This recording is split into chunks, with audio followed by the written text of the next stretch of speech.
मेरी investment gold, silver, SIP या बाकी एसेट क्लास में किस तरीके से डिस्ट्रीब्यूट होनी चाहिए? 20% FD में, 20% शेयर मार्केट में, 20% म्यूचुअल फंड में, 20% गोल्ड और सिल्वर मिला के और 20% रियल एस्टेट। म्यूचुअल फंड की आपने बात की, चूंकि एक एसेट क्लास क्रिप्टो भी है और कई लोग ये सजेशन देते हैं कि क्रिप्टो में SIP कर लो, ये ठीक है या नहीं?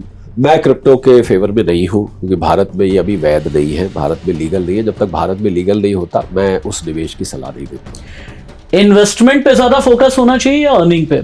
पहले अर्निंग पे फोकस करेंगे तो आप इन्वेस्ट तो सेविंग्स कर पाएंगे। इन्वेस्टमेंट और अर्निंग के बीच में एक और पड़ाव आता है सेविंग्स का।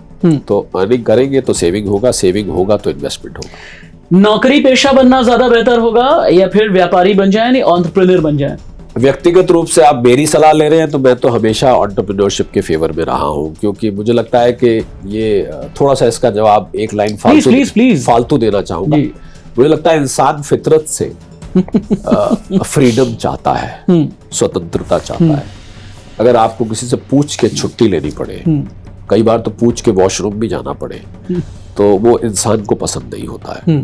तो एंटरप्रेन्योर हैं आप तो आप अपने मालिक हैं, आप जब मर्जी जो मर्जी करिए, जिस दिन छुट्टी लेनी है कोई बहाने मारने की जरूरत नहीं है। तो मैं हमेशा एंटरप्रेन्योरशिप के फेवर, और मुझे लगता है पैसा भी ज्यादा एंटरप्रेन्योर्स ने कमाया है करोड़ों रुपये। सोना या चांदी?